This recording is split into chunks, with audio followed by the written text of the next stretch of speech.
It's rare to find a place in today's news media where the average American, struggling in these difficult economic times yet clinging to the hope of a living wage job with benefits, may have a voice that can be heard above the constant din of partisan pundits. Many nonprofit groups are turning to the internet to offer an alternate view. This is the story of one group of plumbers and pipefitters, UA Local 91, the oldest union in Birmingham, Alabama. We've been in Birmingham for over 112 years, and we've been very productive in our community. 95% of all buildings you see downtown was built with UA skilled craftspeople. All of the high-rises downtown Birmingham. It's the Regions Bank building now. It used to be AmSouth. Also, the Southern Natural Gas building is the one downtown, but those are the high-rise, multi-story buildings that we worked on. Basically, when you tour downtown, even all the way back in Morris Avenue, the older buildings, all of them had UA trained craftsmen on those jobs, all the way back to Sloss Furnace. If you go out to Fairfield, United States Steel, all of that was building trades craftspeople, and especially the UA trained craftsmen.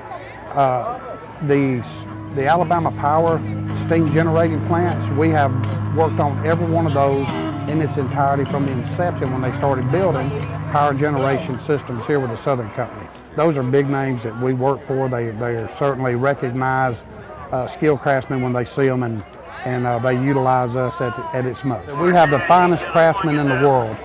We have a 5-year apprenticeship program, and we have the best plumbers, pipe fitters, welders, and HVAC technicians in the world that come through that program. We kind of consider it one of our best kept secrets around because a lot of the public really doesn't know what we do here. Right. We have over 300,000 pipe fitter and plumber members across the U.S. and Canada, and training centers such as this one are scattered throughout the country. I think the main reason why I like it is because they teach you a lot.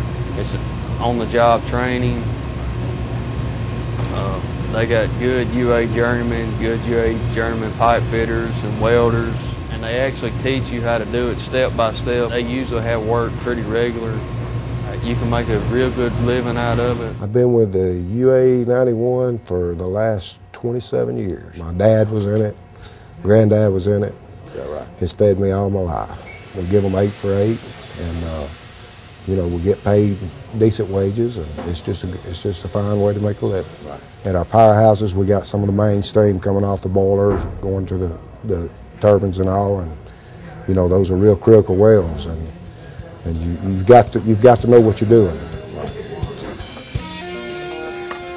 In addition to their excellent record for training highly skilled workers, UA Local 91 members get involved in their communities and participate in charitable activities, like the Miracle League for physically and mentally challenged kids of all ages.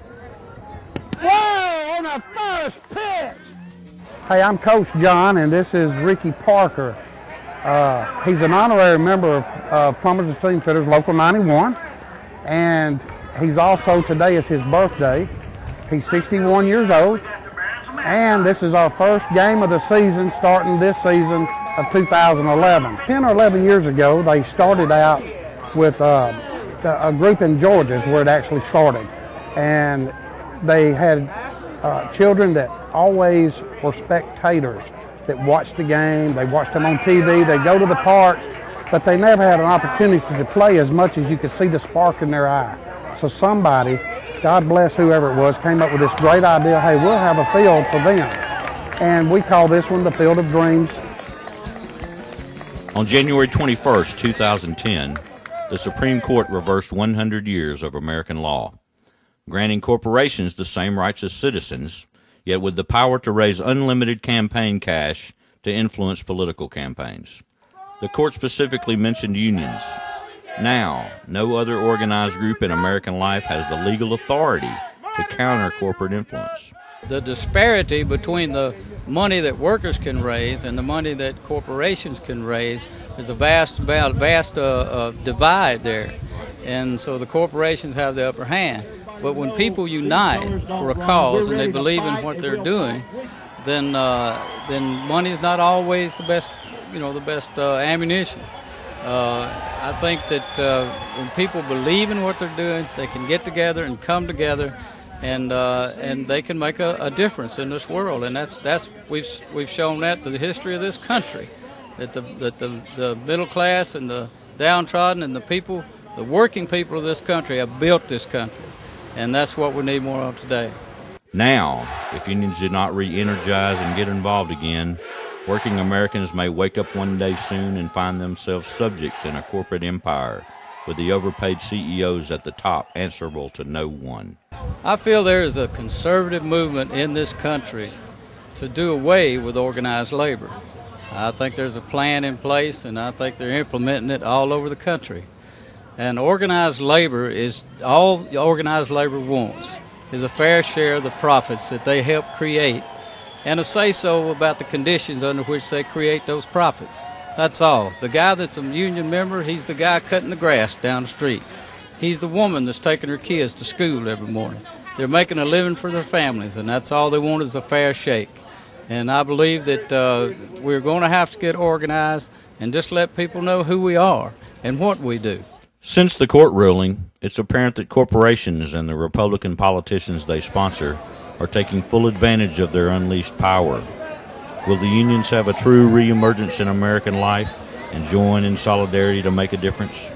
John Eves of UA Local 91 says yes. We're certainly under attack, and I think they see that now. While company profits set records, union membership rolls have been in decline for years. With the new all-out assault across the country from the GOP, however, unions have started waking up like a sleeping giant and taking to the streets, starting in Madison, Wisconsin. That workers' movement is spreading to other states, even down in Alabama, to the plumbers, pipe fitters, and welders of UA 91.